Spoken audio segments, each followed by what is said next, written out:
Hello my friends, this is Dr. Beter. Today is March 29, 1978, and this is my audio letter number 32. Over a century ago, in 1873, an inventor in New York began exhibiting a strange new device which he said would convey the human voice through wires over long distances. Calling his invention a telephone, he tried to attract financial support. But it was reported in the press that well-informed people knew it was impossible to transmit the human voice by wire, that wires could transmit only dots and dashes, such as the Morse code. Furthermore, it was said that even if the so-called telephone could do this, it would be of no practical value. And so, having been condemned as a fraud by self-styled authorities, the inventor was bundled off to jail. The inventor was discredited, and for 3 more years the public was denied the opportunity to judge for itself about the merits of the telephone. And as an old Lebanese proverb says, the error of a scholar is like the wreck of a ship. It sinks and scuttles others with it. But far from being impossible as claimed by the self-styled scholars of that day, the telephone was inevitable, an idea whose time had come.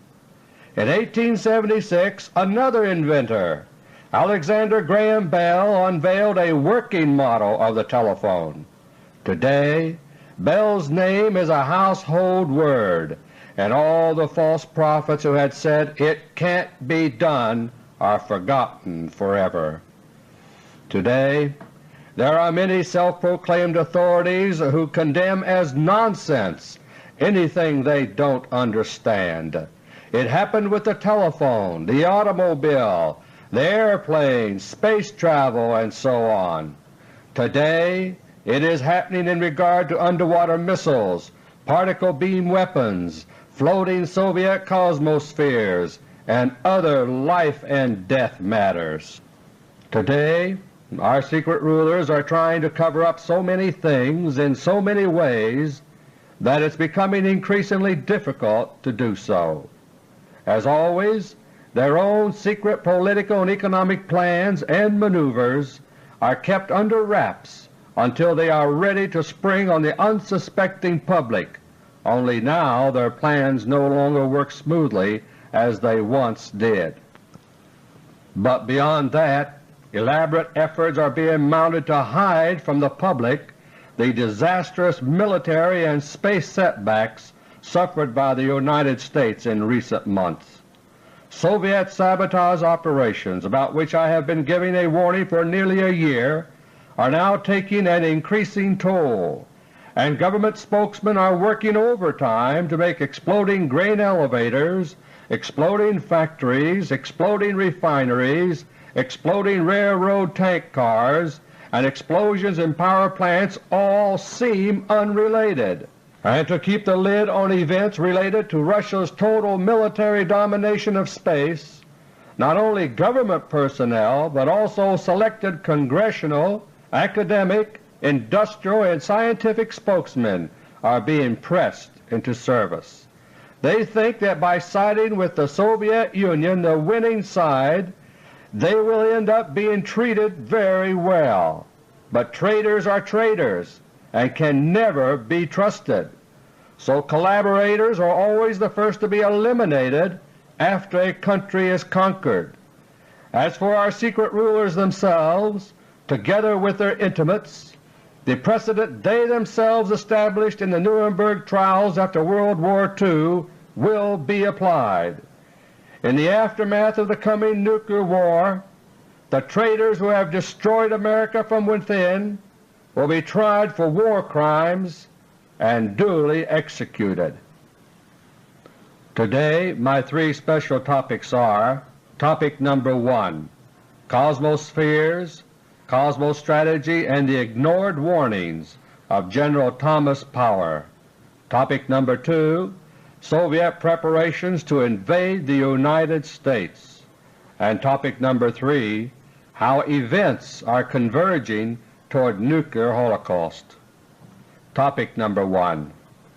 On a sleepy late spring day in June 1957, members of an engineering society gathered in Los Angeles to hear about the efforts of the United States Air Force in space technology. The speaker, General Thomas Power, P-O-W-E-R. The following month, General Power would become Commander-in-Chief of the Strategic Air Command, SAC. But on that day in June 1957, he was completing 3 years as head of the Air Force's Research and Development Command. As such, General Power was then America's leading authority on the overall military potentials of space. So his audience expected to hear about these potentials from General Power. But in General Power's own words, published 8 years later, he said, quote, "I had to disappoint them. Guided by official policy, I carefully avoided any reference to satellites, space vehicles, and man in space. Instead, I talked about the Air Force's high-altitude studies, the impact of solar phenomena on communications, and related subjects." Unquote. Less than 4 months later, on October 4, 1957, mankind was thrust into the space age by the beep-beep-beep of Sputnik 1 launched by the Soviet Union. And thanks to the disgraceful official policies that muzzled General Power and others, the American people were caught totally off guard. 15 months ago, in AUDIO LETTER No. 19, I told you the rest of the story about the so-called Sputnik 1 surprise, a disgrace which need never have happened. To General Power, the Sputnik shock itself was bad enough, but he drew from that experience even more important lessons for the future. To him, given the other military and technical facts in his possession, Sputnik 1 was only an omen of far more serious things to come, and he fervently believed that only an informed, aroused American public could prevent eventual disaster for America. So he decided to put his warnings into print.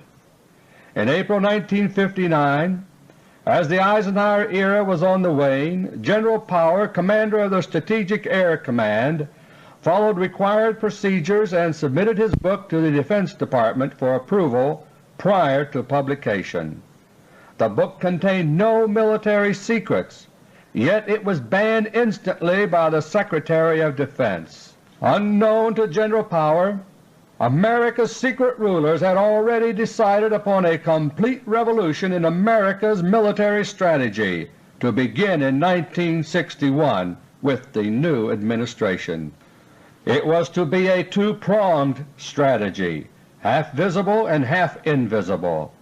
The visible part would involve the gradual weakening and disarmament of the United States, which our rulers would always sell to us as initiatives for peace, quote unquote, but which would actually lead to war.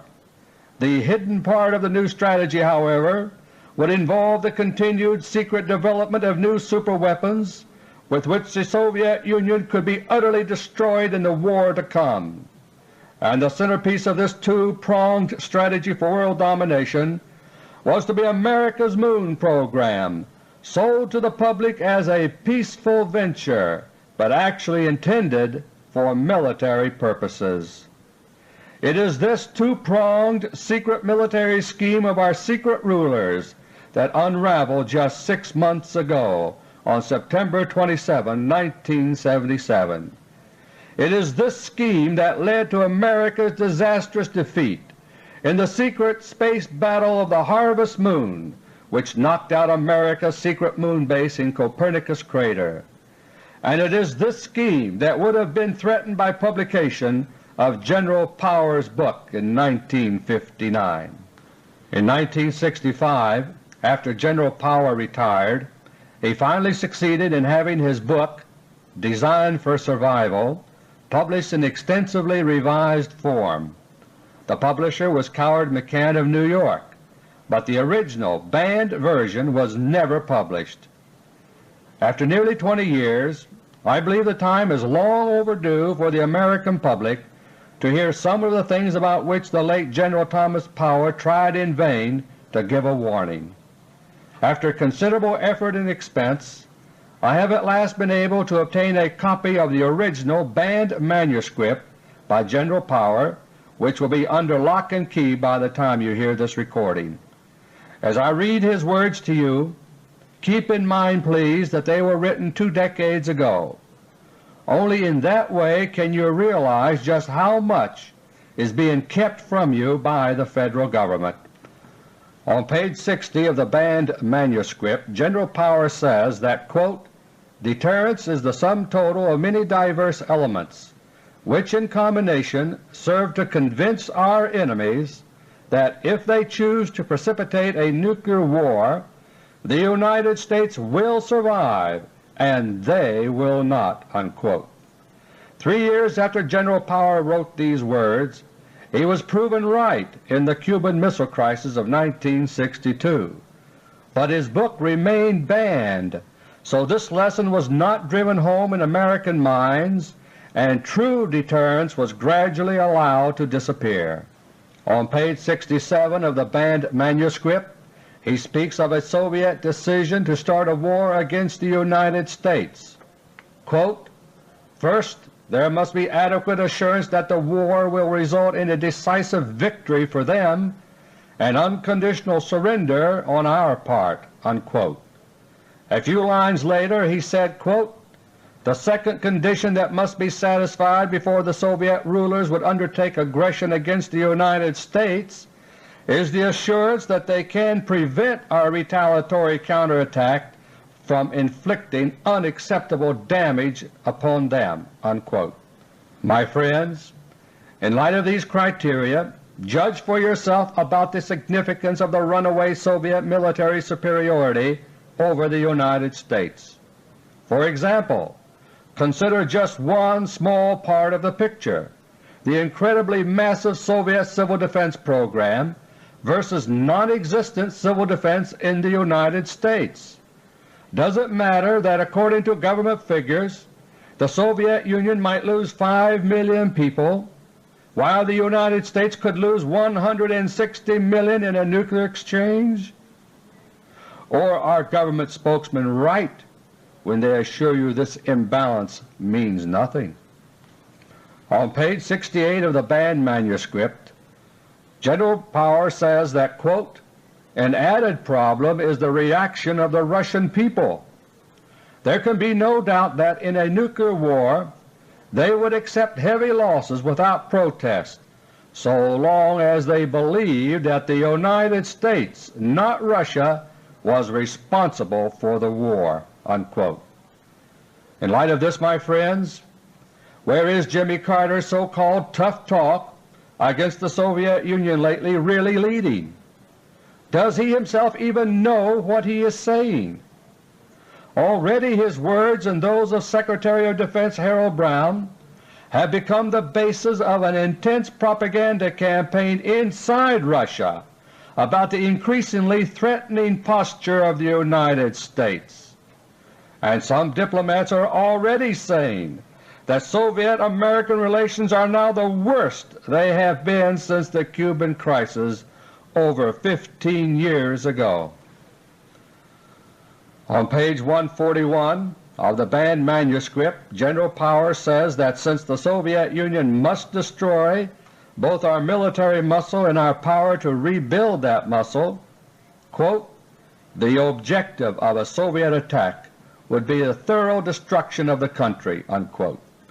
And on page 142 he gives a Soviet military authority's words, quote, "Atomic and hydrogen weapons alone, without the decisive operations of the ground forces with their contemporary materiel, cannot decide the outcome of war." Unquote. In other words, after the initial nuclear attack, an invasion of the United States will follow. Describing the true status of the extensive Soviet technological and industrial effort 2 decades ago, he said we were already in a neck-and-neck race. And on page 212 he warned of, quote, the danger that the Soviets may pull ahead of us in the technological race if they can maintain their present pace and we fail to accelerate ours. They are matching our military effort, although their economy is only about 40% of ours. Because of their ruthless methods and low living standards, they can buy more progress in military technology than we can buy for an equivalent amount. Most importantly, they are getting it a great deal faster than we do." Unquote. And I continue with this very important quote of General Power: "While we must advance painstakingly step by step, the Soviets use their uncanny technical intelligence to profit from our efforts, saving their own efforts to leapfrog over us to spectacular successes.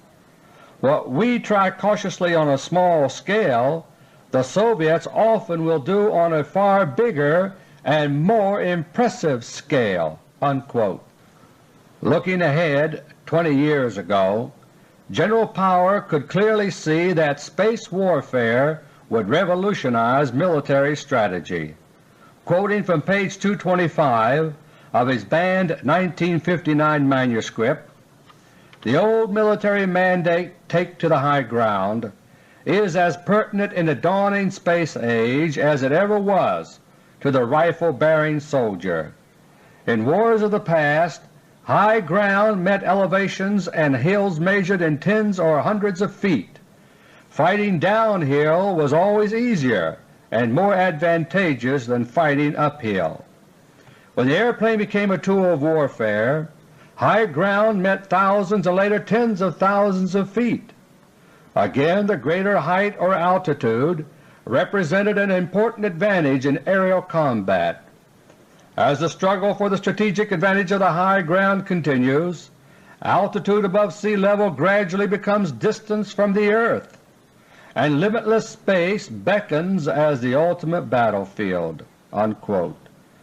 Continuing on the same page, General Power penned the following prophetic words: "There can be no doubt that the strategic use of space will revolutionize military doctrine again as much and perhaps even more than the airplane. Distance on the surface of the earth will lose what little military significance it has left, because the earth itself will become merely the focal point for the space theater of operations, and the continued compression of time for both action and reaction will in effect assume the role of a new dimension in military strategy." Unquote. 2 pages later he summed it all up in the phrase, quote, "Whoever will control space will control the earth." Unquote.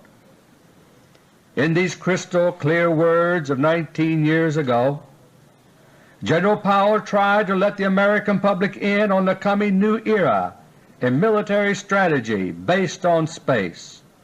He did not succeed, because our secret rulers did not want you to understand. But today this new military dimension is a reality.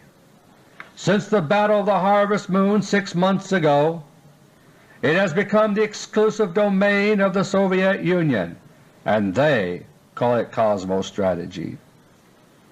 In his banned manuscript of 1959, and even in the revised version that was finally published 6 years later, General Power warned in clear terms about the strong prospects for surprise in our technological race with the Soviet Union. He pointed out that a long-range military planner of 1939 could not possibly have foreseen the jet bombers, supersonic fighters, hydrogen bombs, and intercontinental missiles of 1959. And because the pace of technological change is accelerating, he tried to warn that the very best projections possible in 1959 could likewise be rendered obsolete by unexpected, sudden new military developments. But General Power's warnings were silenced and ignored because they did not fit the two-pronged strategy of our secret rulers for world control that I mentioned earlier. As a result, America lost the most decisive battle of the 20th century, the Battle of the Harvest Moon, 6 months ago. And now the Cosmostrategy of the Soviet Union is like the nightmares of general power come true. One of the most startling weapons today in the cosmostrategic arsenal of the Soviet Union is the electrogravitic floating platform, or Cosmosphere as they call it.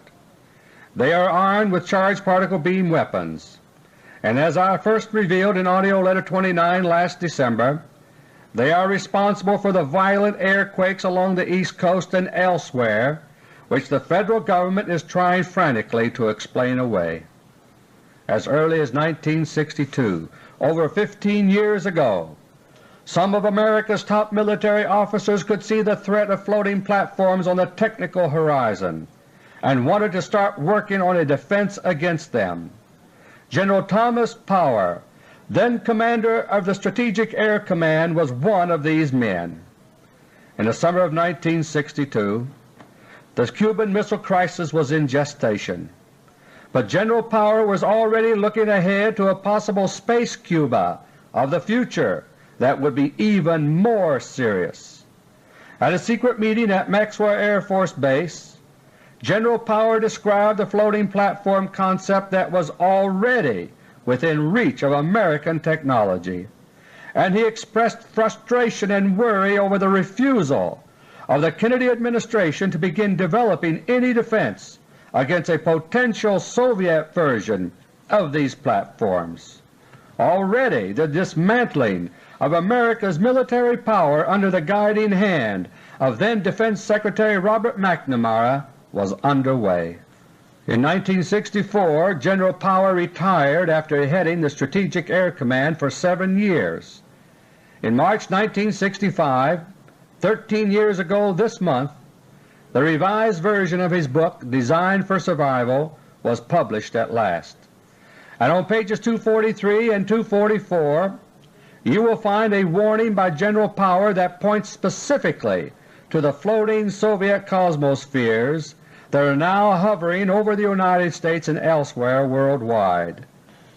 Beginning on page 243, General Power gives a warning of the urgent requirement of defense against a military threat from space. He says, quote, "An aggressor would make the fullest use of the element of surprise. This would apply to the timing of the attack, as well as to the employment of some radically new weapon or technique for which we are not prepared.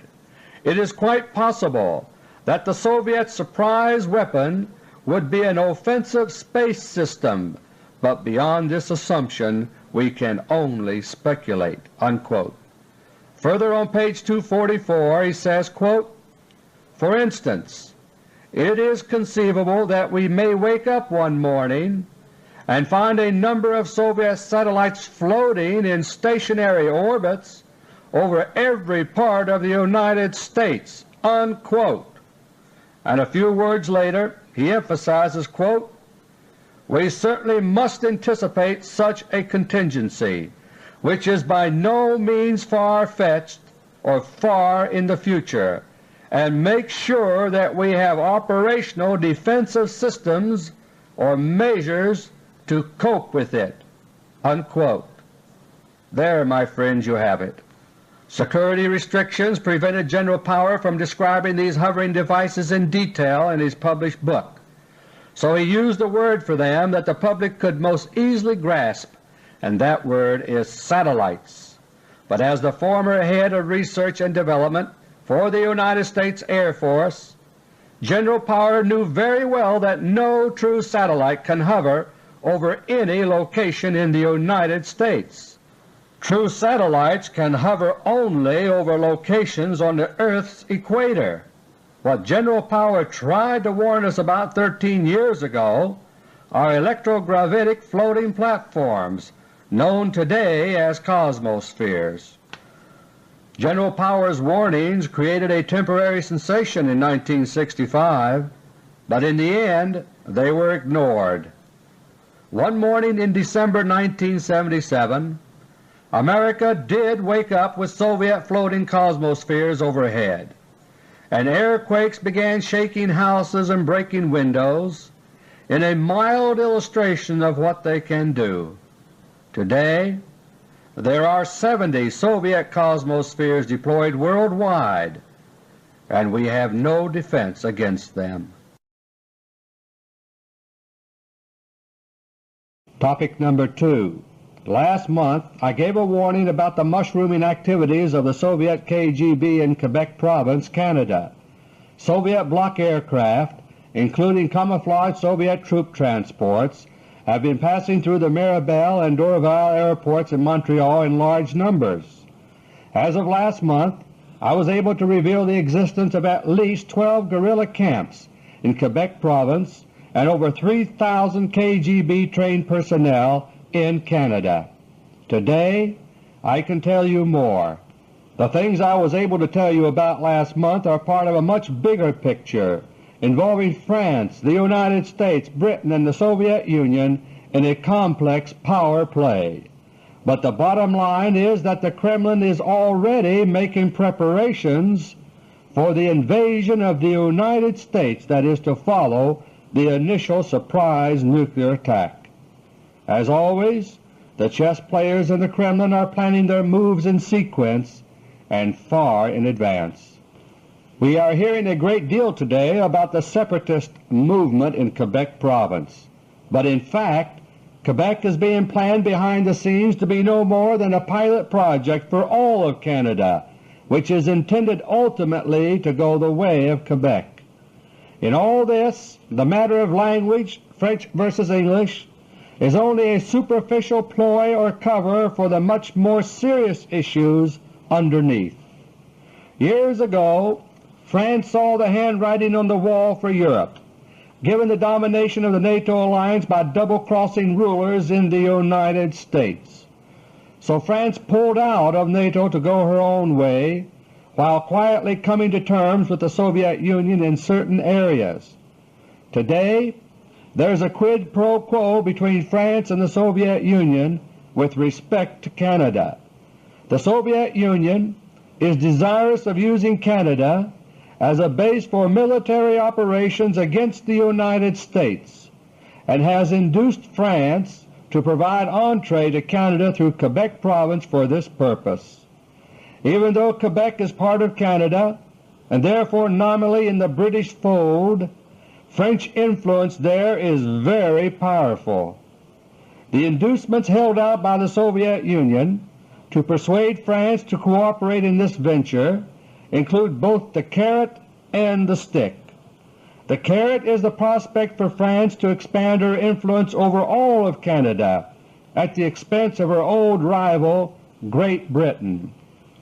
But the stick over France's head is the threat that if she doesn't play ball, the increasingly powerful French Communist Party will take over and end the existence of the French government as we know it.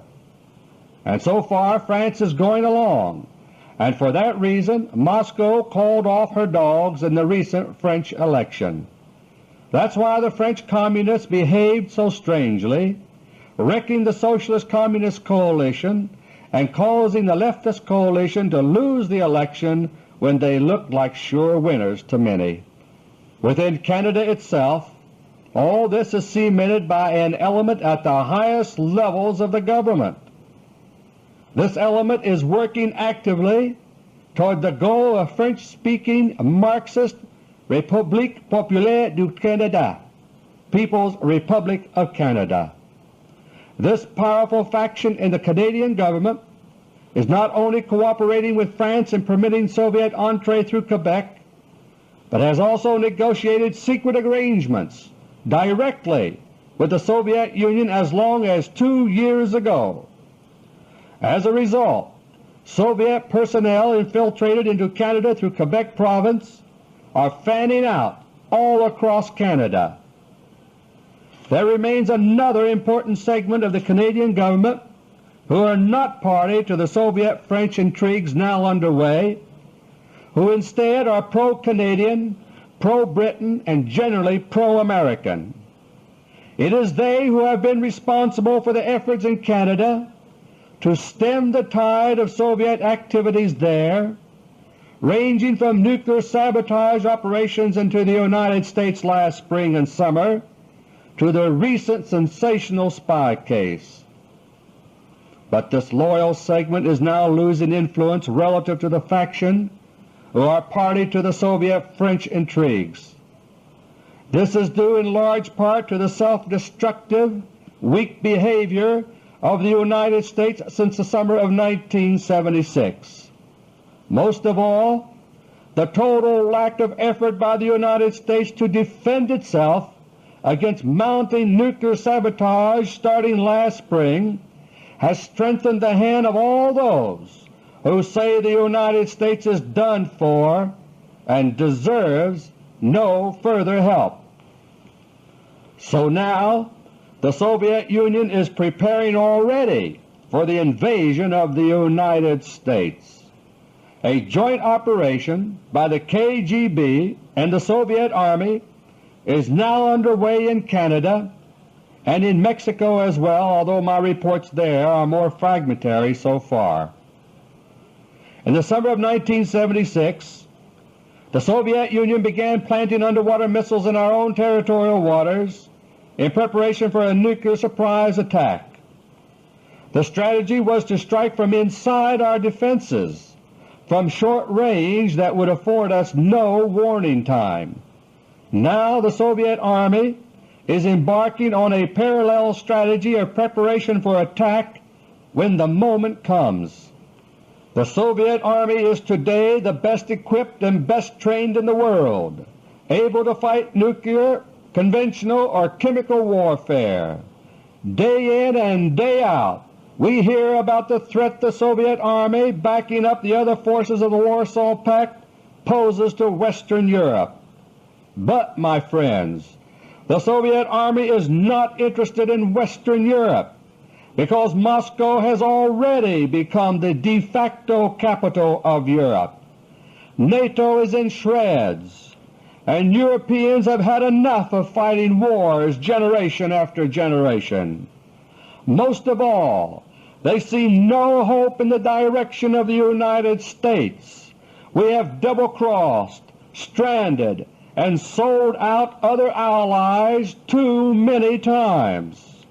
And the controlled Carter administration is confirming that Europe too is expendable.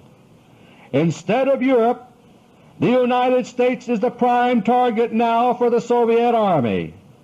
While we have our military forces deployed at presumed front-line positions worldwide, the Soviet Army is now in the process of camping on our own doorstep in Canada and Mexico.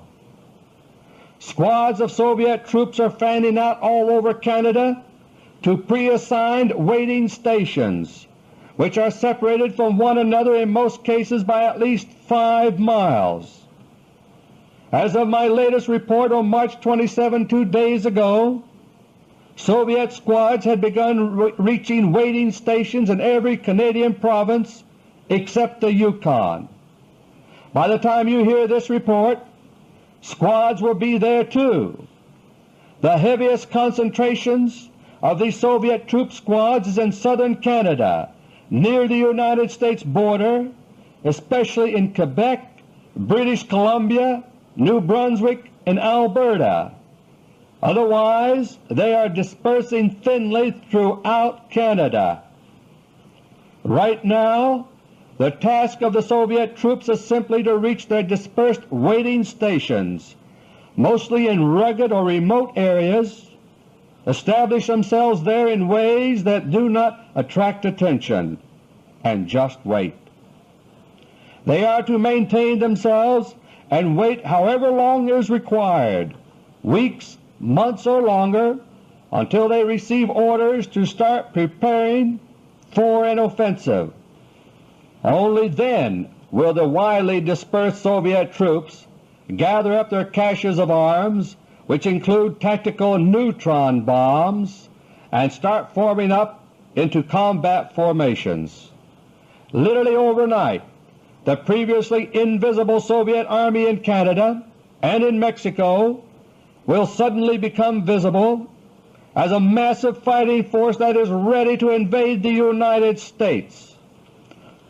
Just as the Soviet Navy has done with its underwater missiles, the Soviet Army is now in the process of positioning itself inside our main lines of defense.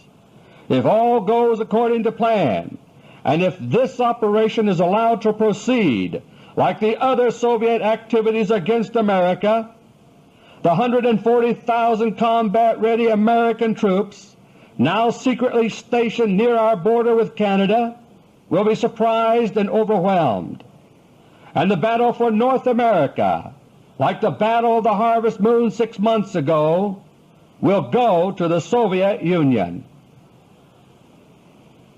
Topic number 3. I have pointed out in the recent past that nowadays wars are planned. They do not happen by accident.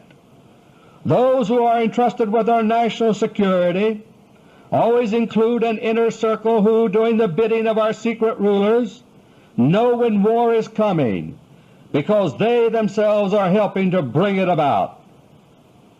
But even as we are being set up for another round of needless suffering, waste and carnage, we who are intended to be sacrificed are always kept in the dark about what is really going on, always in the name of national security.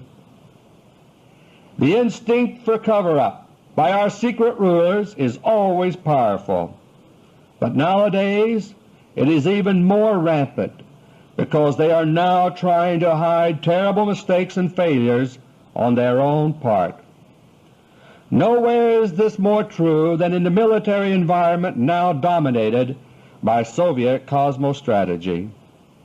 Take Skylab, for example, which is fast becoming the Fort Knox scandal of space. Like the alleged tremendous United States gold hoard at Fort Knox, the 85-ton American space station known as Skylab no longer exists. As I reported last October in AUDIO LETTER 27, Skylab was blasted out of the sky on October 18, 1977 by a Soviet Cosmos interceptor, that is, a killer satellite. The Cosmos interceptor fired its charged particle beam weapon at Skylab, and Skylab erupted into an enormous fireball that was seen all the way from southwest Texas to points perhaps 800 miles away in Arkansas and Missouri. 9 days later the cover-up began. Suddenly NASA released a cover story to the effect that for some reason Skylab was sinking out of orbit years earlier than expected, and since that time the story has been revived periodically, each time with a little more pessimism about the chances of saving Skylab. Just as was done in the Fort Knox gold swindle, much ado is being made about something that does not exist, purely to fool the public. At Fort Knox in September 1974, a small single compartment of strangely reddish junk gold was shown a delegation of visitors, no gold experts among them, and the United States Treasury Department then proclaimed, "See, it's all here." And today, stories about Skylab are accompanied on television by file film and in print by photographs of Skylab to reinforce the assumption that Skylab is still up there. Now even the bogus gold audit, so-called, has its parallel in the Skylab cover-up. The Martin Marietta Company, which is controlled by our secret rulers, has been given a 9-month contract to spend $125,000 of American taxpayers' money to study the Skylab situation. Can you imagine? And what next? At Fort Knox the Treasury argued that it would be too costly to perform a gold inventory that would answer conclusively my charges about deficiencies in the gold supply. even though such an inventory had been carried out 20 years earlier without difficulty in only 9 weeks. So don't be too surprised if one of these days NASA should announce, with deep regret of course, that budgetary factors will make it impossible to carry out a Skylab rescue mission. But more serious than the Skylab cover-up is the frantic cover-up efforts by the government of the Soviet cosmospheres now floating over the United States and elsewhere worldwide. These are the very devices General Thomas Power was concerned about so long ago. They are armed with charged particle beam weapons which can do chores like destroying our ICBMs in their silos. They can also shoot military or other aircraft out of the sky, such as the Air India Boeing 747 that was blasted out of the sky early in January by a cosmosphere near Bombay. But so far they have been used over the United States primarily in a weather modification role. For this purpose the cosmospheres fire their particle beams in a defocused mode, causing the beam to be absorbed in the atmosphere instead of penetrating all the way to a target on the ground. In this way the cosmospheres are able to alter drastically the electrical charges in the upper atmosphere, which in turn strongly influence our weather. Many decades ago the electrical wizard Nikola Tesla predicted that weather control would someday be possible by altering these electrical charges. Now, with the aid of their particle beam weapons, the Soviet Union has proven him right, thanks to the tremendous energy release achieved by particle beams. This energy is only a tiny fraction of the total energy contained in a large winter storm, for example, but it serves to trigger and guide these storms. As a byproduct of firing their particle beam weapons in this defocused mode for weather control, the cosmospheres create tremendous air shocks or airquakes. These first began to be heard up and down the east coast of the United States on December 2, 1977, as Soviet Cosmosphere No. 1 in the list I revealed that month began firing. Cosmosphere No. 1 was floating at that time off the South Carolina coast. Thousands of people from South Carolina to Connecticut were frightened by the powerful rumbling blasts rolling in from the ocean, and windows and dishes were shattered in some areas. More recently, as I pointed out last month, these airquakes have also been heard elsewhere than along the East Coast, but no national publicity has been allowed to leak out about these other airquakes. Meanwhile, events in the Middle East are careening along ever faster toward war. The long-planned limited nuclear strike from the Sinai against Arab OPEC oil wells, which I first warned about in AUDIO LETTERS 5 and 6 in the fall of 1975, is fast approaching. The principal target in this strike is to be Saudi Arabia, and for that reason the Rockefellers arranged to sell the oil fields back to Saudi Arabia, thereby saving their own money nearly 2 years ago. Saudi Arabia has never participated directly in any of the past Middle East conflicts, but now a relentless propaganda campaign is underway to paint Saudi Arabia as a major threat to Israel. United States Senators are beginning to spout the line that it is actually Saudi Arabia that is the source of support for Israel's bitter enemy, the Palestine Liberation Organization, the fighting arm of al-Fatah. Meanwhile, for more than a year, Israeli fighter bombers have been secretly carrying out practice raids against the Saudi fighter base at Tabuk, deep inside the northwest corner of Saudi Arabia. As a result, Saudi Arabia is becoming increasingly eager to obtain American F-15 fighters, or if not F-15s, then Mirage F-1s from France, to match the Israeli presence in the air. And in turn, a new Senate report has emerged which says that if we do sell F-15s to Saudi Arabia as part of the Carter administration's so-called package deal, Israel may well feel so threatened as to mount a preemptive strike against Saudi Arabia. In all of this, both Israel and Saudi Arabia are being treated as expendable pawns by our own secret rulers. A cutoff of Middle East oil supplies, precipitating a national emergency and dictatorial controls in the United States is still part of the objective, just as it was in the original plan 2.5 years ago. But now, faced with the catastrophic shift in the military power balance toward the Soviet Union during the past 6 months, our rulers view the coming nuclear doom of OPEC as a scorched earth policy. That is, the oil riches of the Middle East are to be denied to the Soviets by capping off the oil wells with deadly radioactivity. After this is accomplished, by an American strike from the Sinai, disguised as an Israeli raid, Israel will be abandoned to fend for itself. But regardless of the wishful thinking of our secret rulers, these maneuverings and intrigues are not lost on the Kremlin. 3 large Israeli Air Force bases have been built in the occupied Sinai with United States funds. One at Etam, EYTAM, near El Arish on the Mediterranean coast. One at Ophira, OFIRA, near the southern tip of the Sinai. And one at Etzion, ETZION, 15 miles southwest of the Israeli port of Eilat on the Gulf of Aqaba. Etzion alone cost over $4 billion and can handle the most advanced aircraft.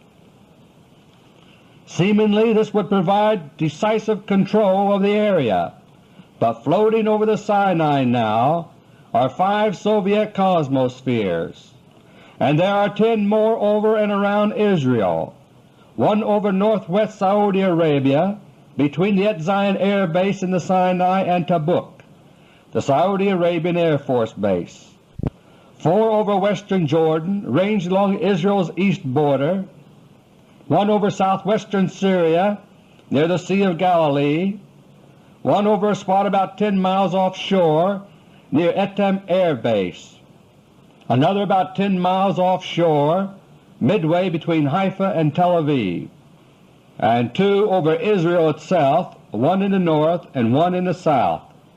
They are all at an altitude of only 12 miles except the 2 over the Mediterranean Sea, which are only 7 miles high.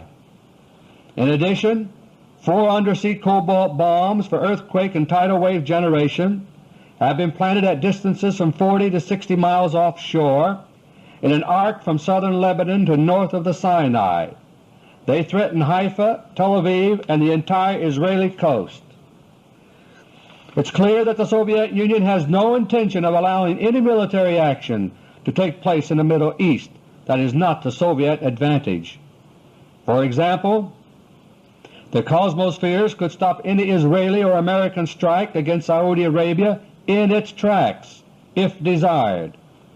Or if that strike will help in the Kremlin campaign to mobilize the Russian people for war, they might sit by, watch the nuclear strike take place, and then destroy the planes on their way back to the Sinai. Anything can happen. Meanwhile, the erratic behavior of the controlled Carter administration and of Jimmy Carter himself is being turned to the advantage of the Kremlin. Less than 2 weeks ago, on March 17, 1978, Jimmy Carter gave a major foreign policy speech at Wake Forest University in Winston-Salem, North Carolina. It has been widely described as a tough talk, even though his threats had to do with little more than cutting back on economic and scientific cooperation with Russia. But the tone of the speech was perfect for internal Soviet propaganda purposes.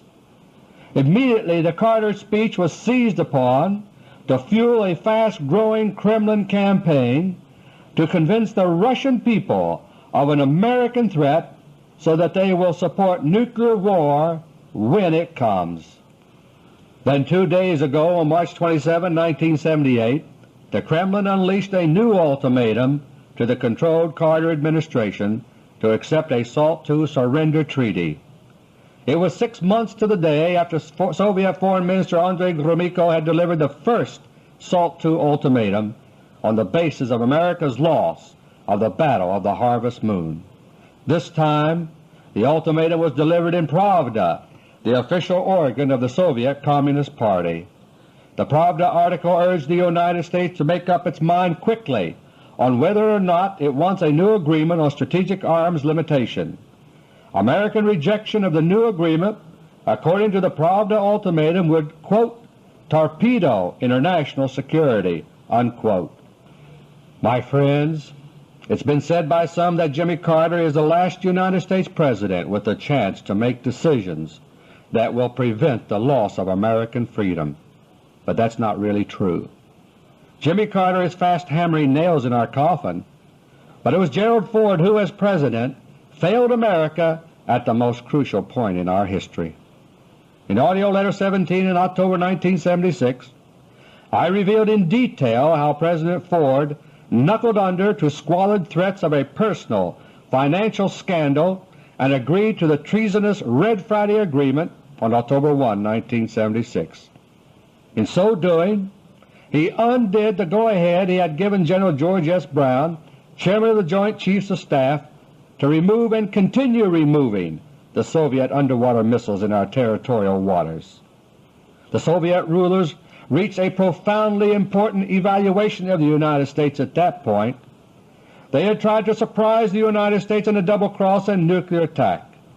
They had been caught, tripped up by public exposure through my tapes, limited though that exposure was, and yet they had ended up paying nothing for their failure.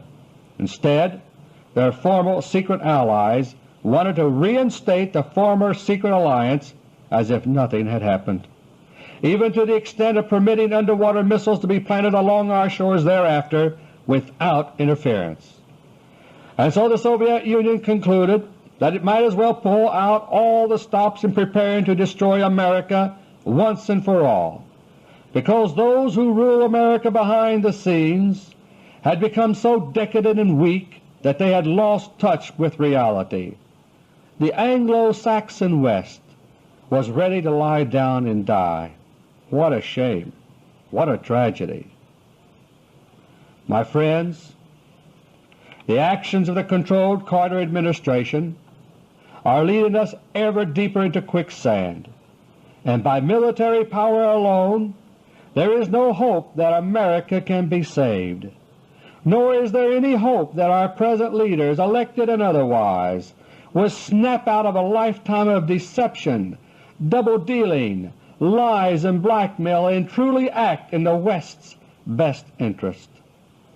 The only hope, my friends, is for the American people to turn back to our Lord Jesus Christ, to throw out and punish those who are leading us to slaughter, and to pray that God in His mercy will turn away the plans of the Soviet Union to destroy us together with our evil rulers. Until next month, God willing, this is Dr. Beter. Thank you, and may God bless and protect each and every one of you.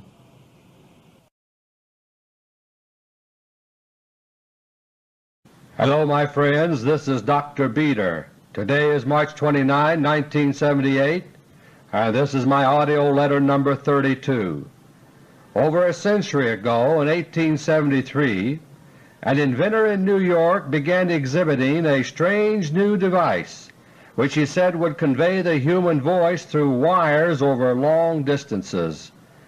Calling his invention a telephone, he tried to attract financial support. But it was reported in the press that well-informed people knew it was impossible to transmit the human voice by wire, that wires could transmit only dots and dashes, such as the Morse code.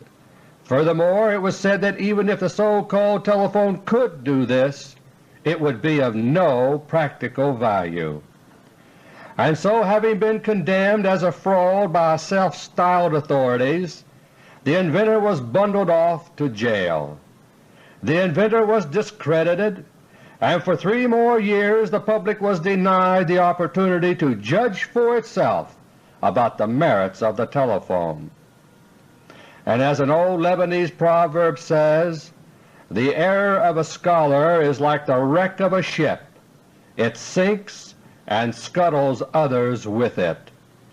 But far from being impossible as claimed by the self-styled scholars of that day, the telephone was inevitable, and about which I have been giving a warning for nearly a year are now taking an increasing toll, and government spokesmen are working overtime to make exploding grain elevators, exploding factories, exploding refineries, exploding railroad tank cars, and explosions in power plants all seem unrelated, and to keep the lid on events related to Russia's total military domination of space, not only government personnel but also selected congressional, academic, industrial, and scientific spokesmen are being pressed into service.